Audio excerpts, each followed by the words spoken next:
Po flasim në fakt për energjinë diellore, panele fotovoltaike, energji të rinovueshme, prodhues ose vetë prodhues më saktë kësaj energjie, po për ta kuptuar pak më mirë, më konkretisht. Një biznes apo familje vendos që në terracën e tij të vendos këtë lloj panelesh fotovoltaike. Çfarë ndodh? Si prodhohet energjia? Çfarë ndodh kur nuk arrin ta prodhoj këtë energji të mjaftueshme?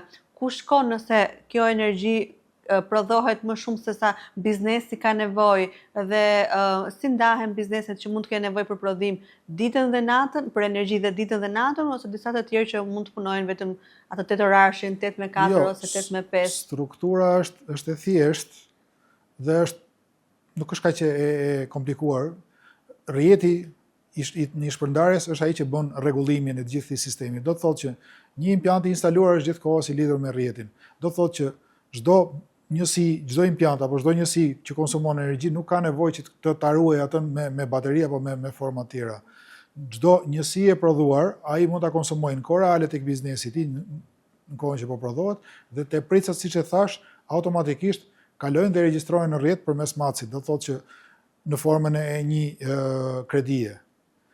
Nëse po themi një biznes, një impjant i një biznesi po prodhon një ditë gjatë orëve të ditës, nga ora 8 e mëngjesit deri në orën 6-7 mbasdite, energji, ka prodhuar 100 njësi, 100 kWh dhe ka konsumuar vetëm 30, 70 të tjerat automatikisht kalojnë në rrjet dhe regjistrohen si një kredit që ai mund ta shpenzojë gjatë orëve të natës apo një ditë më vonë.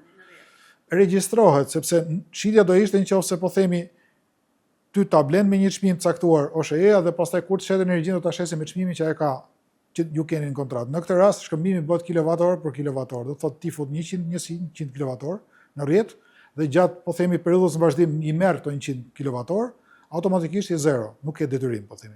Nëse ke marrë 150 sepse ke pasur nevojë më shumë nga rrjeti, atëherë do paguash vetëm për diferencën, 150 minus 100, 50 kWh. Dhe ky faturim me udhëzimet, me rregullat e sotme të FSHU-s, që është enti që faturon, bëhet mbi bazën faturimit mujor. Do të thotë që bilanci është vjetor dhe ti e mbart energjinë çdo muaj, nëse ke teprica, por faturimi bëhet mujor.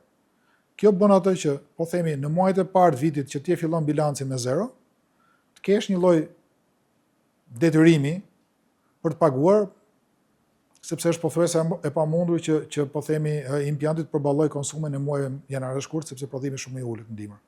Duke qenë se ka më pak dritë, duke qenë se ka më pak dritë, këndi është i rrezatimit është më i ulët, dita është më e shkurtër, ka më pak ditë me diell, të gjitha faktorë.